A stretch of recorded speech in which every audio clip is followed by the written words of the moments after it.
Eu nem sei por onde começar. Mas antes de prosseguir com a história, se inscreva no canal, curta e ative o sininho para eu saber se estão gostando. Meu nome é Lucas, e na época eu tinha só 13 anos. Era verão de 1993, e meu pai tinha decidido que a gente ia passar as férias no interior do Acre, na casa do meu tio Carlos.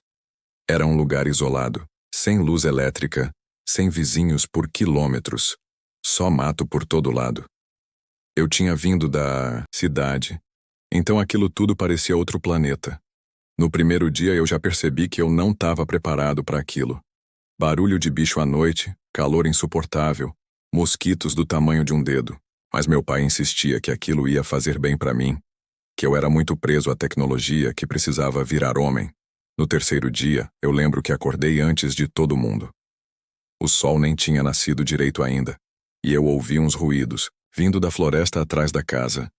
Parecia uma voz, baixinha, chamando por ajuda. Meu tio dizia que era comum ouvir coisa assim, que era engano dos sentidos. Mas algo naquele som me fisgou. Eu saí de casa sem avisar ninguém, descalço, só com uma camiseta e um short, e fui atrás daquele som. A trilha foi ficando mais fechada, o mato arranhando minha pele, mas eu continuei andando. Quando percebi, eu não sabia mais voltar. No começo, eu pensei que era só dar meia volta. Só que tudo era igual. Árvore, cipó, cheiro de umidade. Não tinha caminho.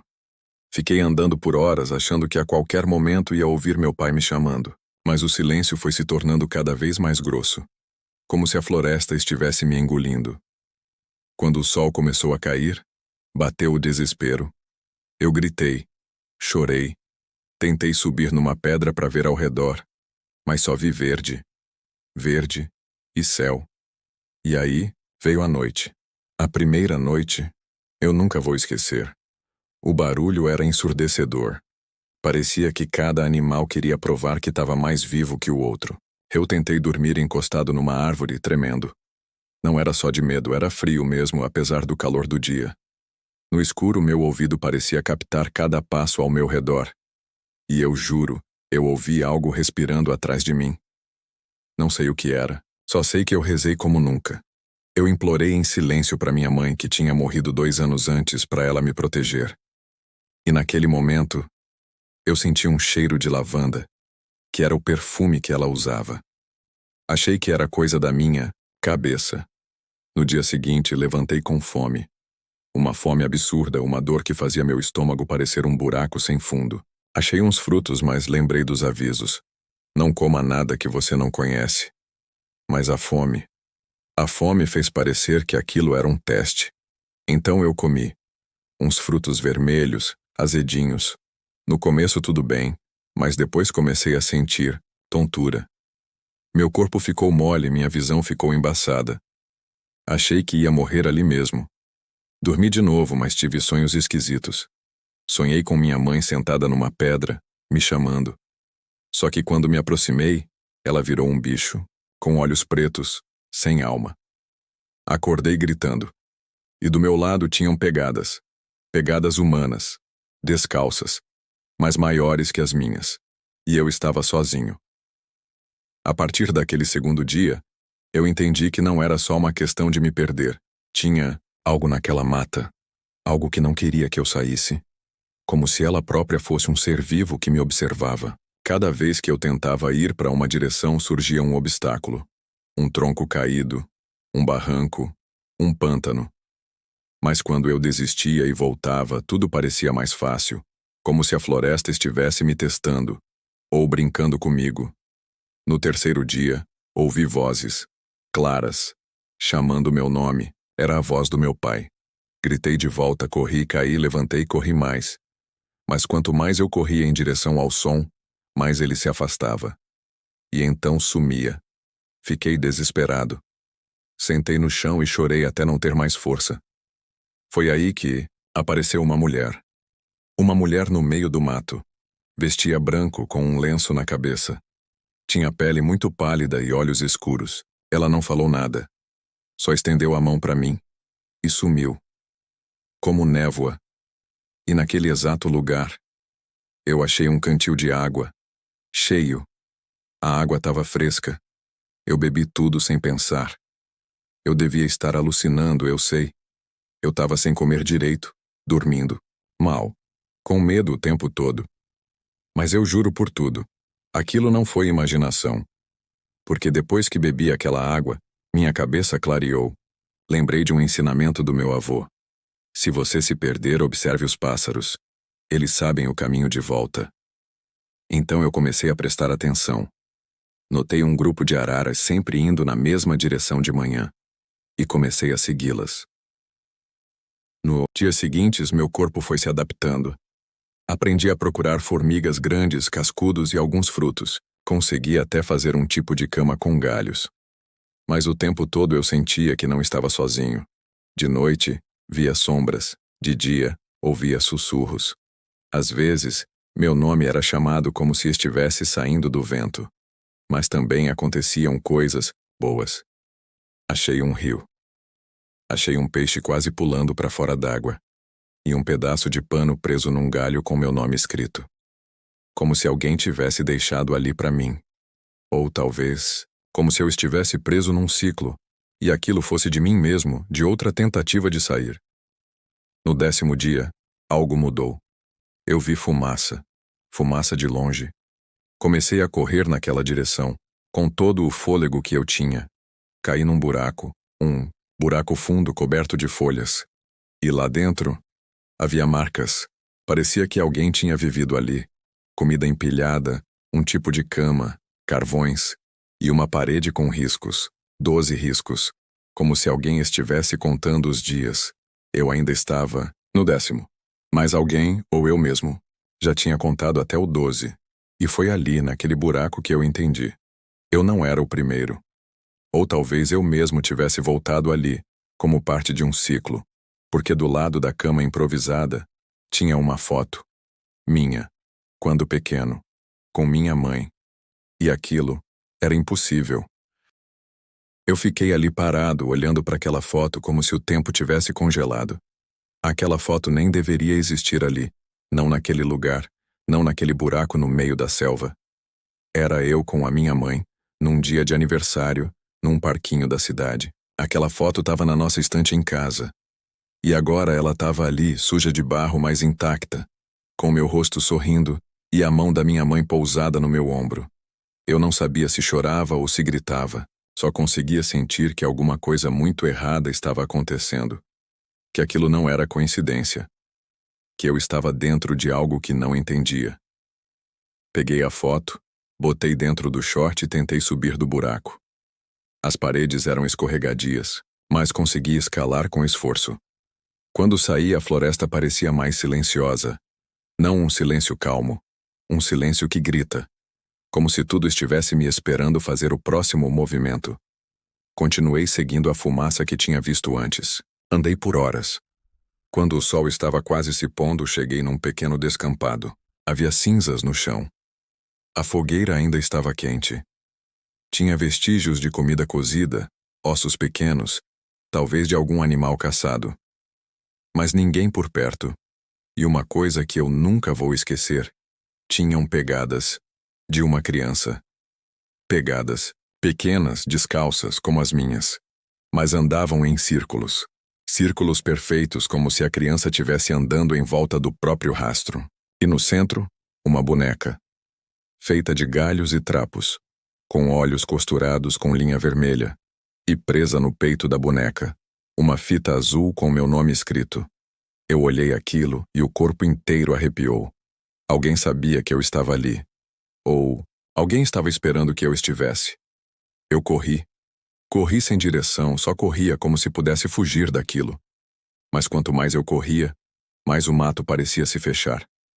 As árvores pareciam mais altas, o céu mais distante, e o ar ficou pesado, como se a floresta respirasse comigo.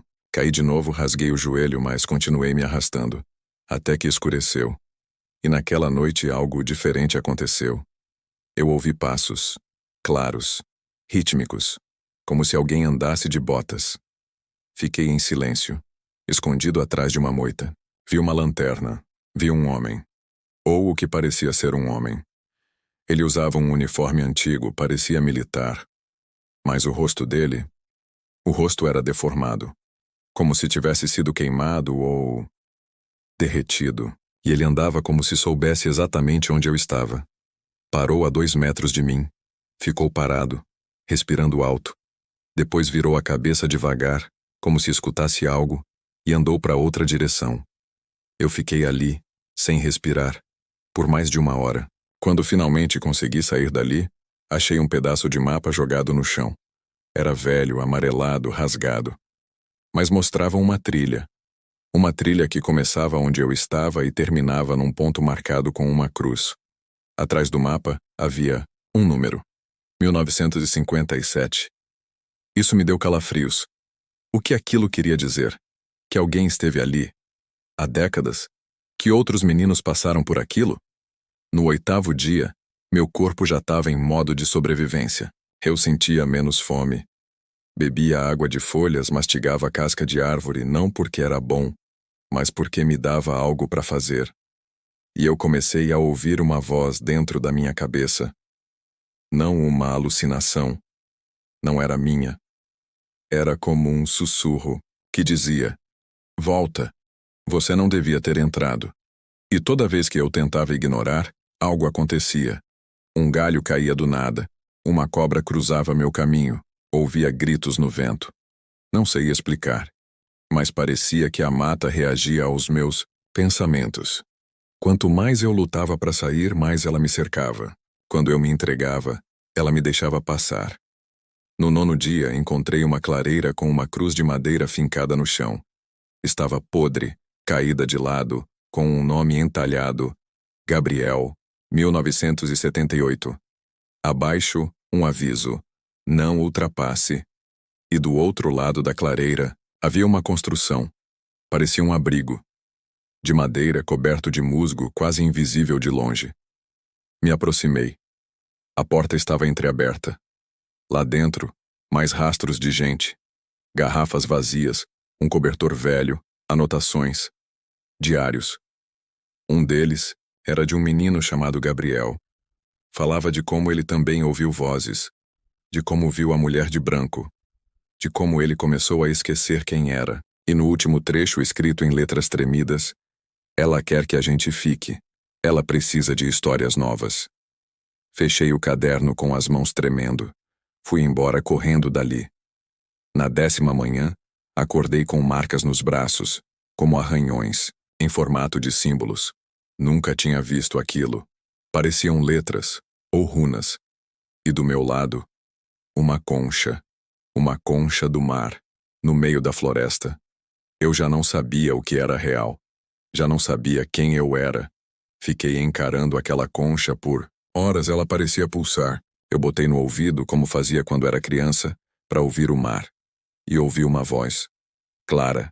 Nítida. A voz da minha mãe dizendo: você está perto, meu filho. Aguenta mais um pouco. E foi naquele momento que decidi parar de fugir. Comecei a andar devagar, em linha reta, sem olhar para o lado. Lembrei do que o diário dizia. Ela precisa de histórias novas. Talvez, se eu não desse minha história, ela me deixaria ir. Parei de pensar no medo. Parei de pensar na fome. Pensei só em sair, em sobreviver. Repetia para mim mesmo: eu não sou dela, eu não sou dela. E a floresta começou a mudar. Ficou mais aberta. A luz do sol voltava. O som de pássaros aumentava. Senti cheiro de fumaça. Mas não a fumaça de antes, cheiro de fogueira. Gente. No 11º dia, vi uma estrada. Uma trilha aberta, de barro. Vi marcas de pneu. Vi uma bicicleta quebrada. Um boné. Corri, e caí. Desmaiei. Acordei no 12º dia, cercado por homens fardados. Militares. Equipe de busca. Um deles me reconheceu, chorou, me abraçou, disse que achavam que eu estava morto, que as buscas tinham sido canceladas 2 dias antes, mas algo fez eles voltarem. Um sonho que um deles teve, de uma mulher pedindo ajuda. Vestida de branco, eles me levaram para o hospital. E os médicos não entenderam como eu estava vivo. Eu não tinha marcas graves. Estava desidratado, mas estável. Mas o que mais chocou os cientistas foram os exames. Meu corpo tinha sinais de contato com plantas, que não existem naquela região, e minha pele tinha vestígios de substâncias encontradas em áreas de floresta ainda não catalogadas. Substâncias que pareciam anestésicos naturais. Fiquei semanas em observação. Contei tudo o que vivi. Alguns acharam que eu estava inventando. Mas, anos depois, um pesquisador voltou ao mesmo local e encontrou o abrigo. Encontrou o diário de Gabriel e mais 5 cruzes, todas com nomes diferentes. E uma delas, sem nome. Apenas uma data, 2027. Os dias no hospital foram um borrão. Todo mundo queria saber o que tinha acontecido. Psicólogos, repórteres, cientistas, todos perguntavam as mesmas coisas, como se esperassem que eu dissesse que foi só um acidente, que eu me perdi e sobrevivi, com sorte. Mas não foi isso. Eu vi coisas que ninguém deveria ver. Eu senti a floresta viva, sentindo meu medo, reagindo ao que eu pensava. Aquilo não era só mata fechada. Era como se ela tivesse memória, intenção, como se me testasse. No começo, eu achei que estivesse ficando louco. Mas depois que o pesquisador confirmou a existência do abrigo e do diário do menino chamado Gabriel, eu entendi que aquilo tinha acontecido antes e que podia acontecer de novo. Os médicos fizeram vários exames. Disseram que eu tinha substâncias na corrente sanguínea que não batiam com nada que eles conheciam. Meu corpo parecia ter reagido como se tivesse passado por anestesia, mas sem nenhum produto aplicado. E o mais estranho, meu metabolismo mudou. Eu tinha sinais de regeneração celular acelerada, como se meu corpo tivesse encontrado uma forma de se curar enquanto estava na floresta. Um médico disse que, cientificamente, eu deveria estar em estado crítico, mas eu estava lá, vivo, sem sequelas. Fisicamente, pelo menos. Alguns meses depois, um homem apareceu em casa. Um cientista, um etnobotânico. Ele me mostrou um mapa, um mais antigo ainda do que o que eu tinha encontrado no abrigo. Um mapa feito por indígenas décadas atrás. Ele apontou para uma área demarcada com símbolos tribais. Disse que, segundo a lenda, aquela era uma zona de provação espiritual. Um lugar onde, de tempos em tempos, uma criança era levada para enfrentar seus medos, seus fantasmas e voltar diferente. Disse que o nome em tupi significava o útero da terra. Aquilo me arrepiou. E então ele me fez uma pergunta que ninguém mais tinha feito. Você quer voltar lá?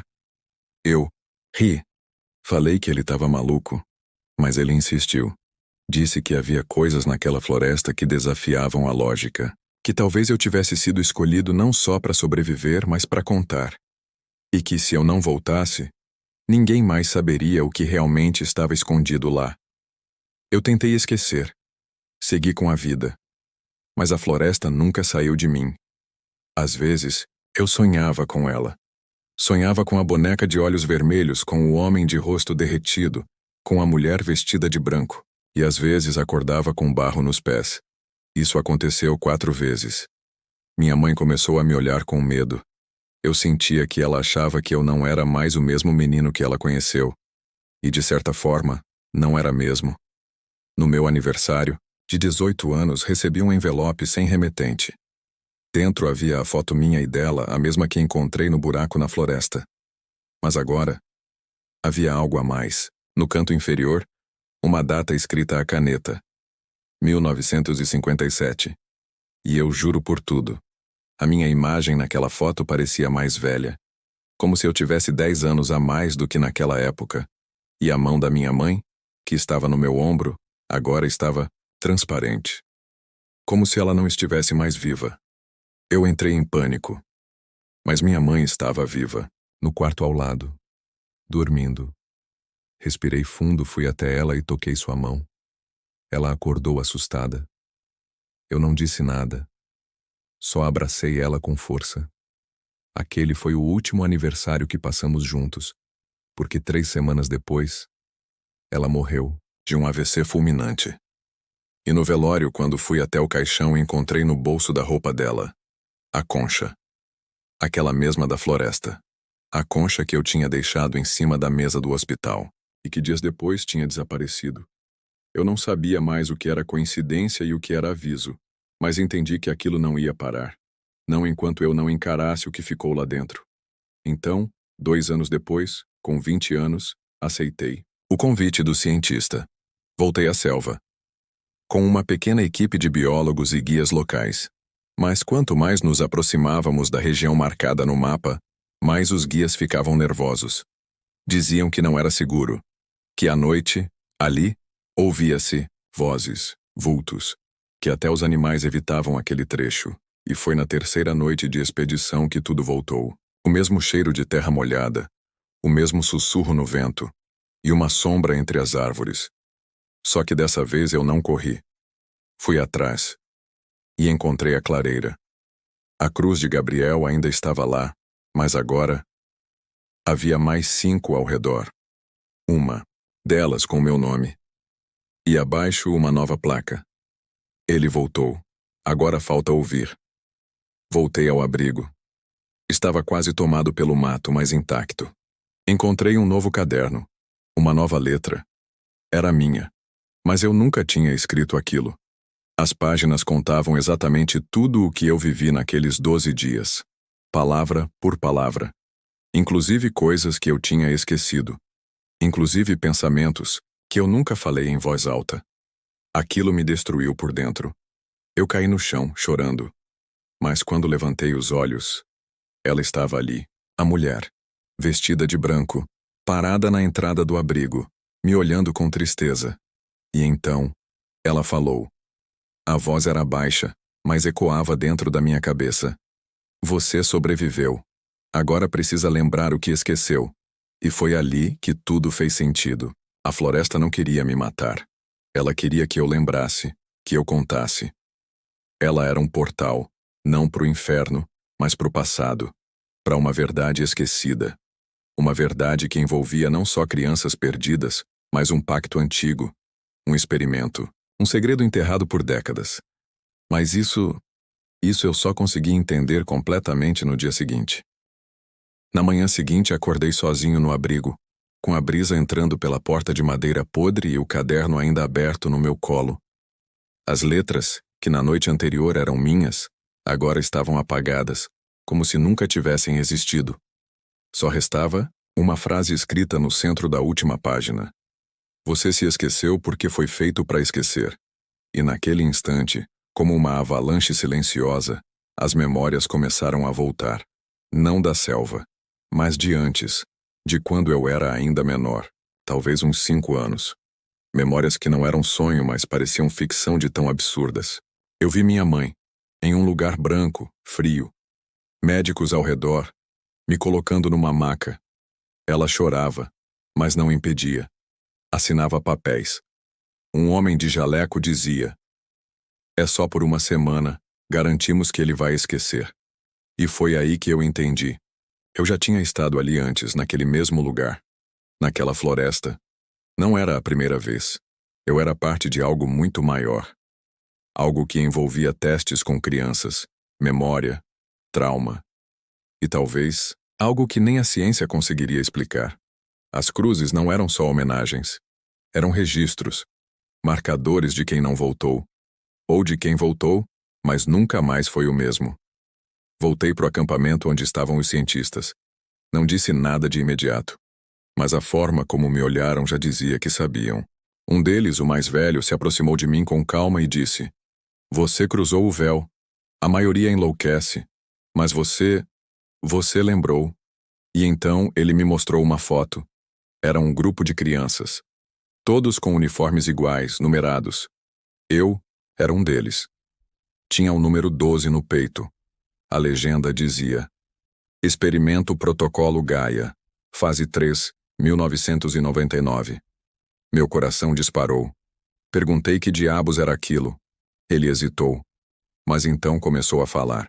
Disse que nos anos 80 e 90, Havia um projeto secreto envolvendo a interação de mentes infantis com campos eletromagnéticos naturais da floresta amazônica, que as crianças eram expostas a determinadas áreas onde ocorriam fenômenos inexplicáveis, como aceleração do tempo, lapsos de memória e até alucinações coletivas. Tudo isso sob supervisão de agências internacionais.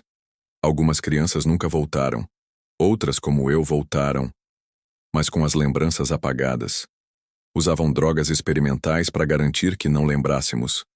Mas algo deu errado comigo, ou certo, dependendo do ponto de vista. Porque a selva não permitiu que eu esquecesse tudo. Ela guardou as memórias. Ela me esperou. E sabe o mais louco? Quando perguntei por que eles faziam isso, ele respondeu sem piscar. Porque a floresta é o último segredo do planeta, e vocês, as crianças, são as únicas que conseguem ouvir o que ela diz. Naquela hora eu não sabia se sentia raiva, tristeza ou medo, porque o que ele estava dizendo significava que tudo tinha sido arquitetado, que até minha perda na selva aos 12 anos foi permitida, e que minha sobrevivência não foi sorte. Foi parte de um plano. Mas havia algo que eles não previram: o elo. A conexão que eu criei com aquela força, porque agora, mesmo longe, ela falava comigo. Nas plantas, nos ventos, nos sonhos, eu não era só uma vítima. Eu era uma testemunha, talvez um mensageiro. Foi então que uma das cientistas me levou de canto. Jovem, nervosa, me entregou um pendrive escondido num saquinho plástico e disse: "Isso aqui tem tudo. As gravações dos outros casos, as anotações do primeiro experimento e a verdade sobre o que aconteceu com Gabriel. Sim, o menino do abrigo, a cruz, o diário. Ela disse que ele não morreu. Ele foi integrado, um termo que eles usavam para crianças que não voltavam como elas mesmas. O corpo volta, mas a mente se funde à selva", ela disse. "Ele é parte do lugar agora." Eu não conseguia respirar, porque isso queria dizer que o que eu vi lá não era alucinação. Eu realmente falei com ele. Aquela presença era ele tentando me avisar. De volta à cidade, analisei tudo o que havia no pendrive. Os vídeos eram antigos, filmagens em preto e branco, crianças gritando, algumas em transe, uma delas apontando para a câmera e dizendo: "Você vai esquecer, mas eu vou lembrar por você." E essa criança era eu. Eu, aos 5 anos, apontando o dedo como se soubesse que um dia isso voltaria. E quando finalmente levei tudo isso para a imprensa, para a polícia, para os órgãos oficiais, nada. Descrédito. Silêncio. Sumiram com os arquivos. Sumiram com os cientistas. Sumiram com a história. Mas agora é tarde. Porque eu já contei. Porque você está ouvindo. E porque talvez enquanto você escuta essa história, alguma coisa dentro de você também comece a lembrar. E se você sente calafrios agora, não é só medo, é o chamado. A mesma coisa que me puxou para dentro da selva quando eu era só um menino. E que me persegue até hoje. Você quer saber o que realmente aconteceu comigo depois de tudo aquilo, não é? Se a polícia fez algo, se a mídia acreditou, se os cientistas pagaram. Mas a verdade é muito mais profunda do que justiça ou vingança. Porque, quando você descobre que existe um nível da realidade que ninguém vê, não tem mais como voltar a viver como antes. Depois que soltei os arquivos na internet, o vídeo viralizou em questão de horas. Milhares de pessoas me escreveram dizendo que tinham lembranças parecidas. Gente que nunca se conheceu, de lugares diferentes do mundo, dizendo que sonhavam com as mesmas árvores, os mesmos sons, os mesmos olhos que me seguiram naquela floresta. Aquilo virou um movimento. Chamaram de o chamado verde. Mas comigo, as coisas tomaram um rumo que ninguém podia prever. Algumas semanas depois recebi uma ligação de um número estranho. Uma voz metálica disse apenas: "Você precisa voltar." Eu ri no começo, mas à noite os sonhos voltaram. Sonhos tão vívidos que eu acordava com a roupa molhada de orvalho. Um deles me mostrou o Gabriel. Mas agora ele estava mudado. O rosto ainda era o mesmo, mas os olhos pareciam feitos de folhas. Ele disse: Você precisa decidir. Ou continua sendo um eco, ou volta para ser a raiz. Eu acordei gritando. E soube, eu tinha que voltar para lá. Sozinho peguei um voo de volta à região. Passei pelos mesmos vilarejos, pelas mesmas trilhas. Os moradores me olhavam com estranheza, alguns com medo. Um senhor idoso me chamou de lado e disse: Você viu? Não, devia ter voltado. Mas eu não podia mais fugir daquilo. Quando finalmente cheguei na borda da floresta, eu senti como se a mata estivesse respirando. Como se ela soubesse que eu estava ali. Entrei. Sem GPS, sem mapa, sem bússola. Só, com o caderno do Gabriel e uma lanterna. Andei durante horas. Não lembro como cheguei até lá, mas reconheci o lugar. O abrigo. As cruzes. E no centro, agora, havia uma árvore gigantesca que não estava ali antes. Como se tivesse crescido em 20 anos, mas surgido do dia para a noite. Me aproximei. E quando toquei o tronco, tudo parou. O som da floresta cessou. Até o vento sumiu. E eu escutei. Mas não com os ouvidos, com algo dentro de mim. Uma voz suave, feminina, antiga. Ela disse: Você viu o que eles queriam esconder. Você sentiu o que eles tentaram silenciar. Você foi marcado. E então imagens começaram a aparecer diante de mim como projeções no ar. Os testes, os experimentos, crianças desaparecendo, mas também algo mais. Algo que nenhum deles entendeu. Aquela floresta era um portal. Não para outro mundo, mas para dentro de nós mesmos. Ela mostrava quem éramos. O que havíamos esquecido. O que havíamos enterrado. Por isso as crianças eram escolhidas. Porque ainda tinham espaço dentro delas para lembrar. Gabriel apareceu de novo. Não como um fantasma, mas como parte da árvore, do chão, do ar.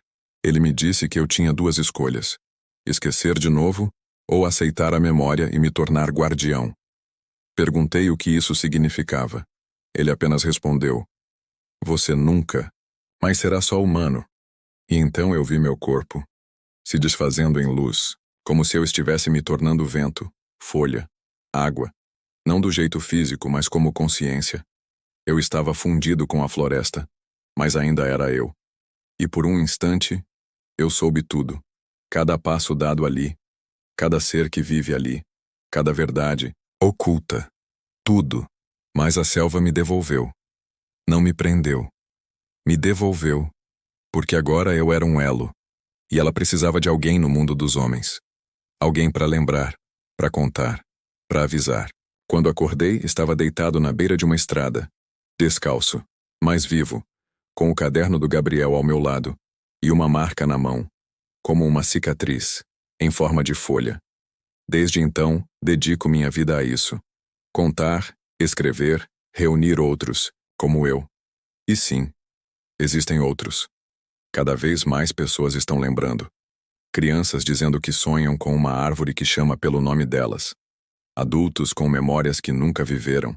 Cientistas arrependidos. Pais em luto por filhos que, se perderam em viagens, mas que talvez tenham sido escolhidos. Você pode achar que isso é só uma história, mas pense bem. Já teve algum sonho com uma floresta que parecia real demais? Já acordou com a sensação de que esqueceu algo muito importante da infância? Já sentiu medo de um lugar verde sem saber por quê? Talvez você também tenha sido levado.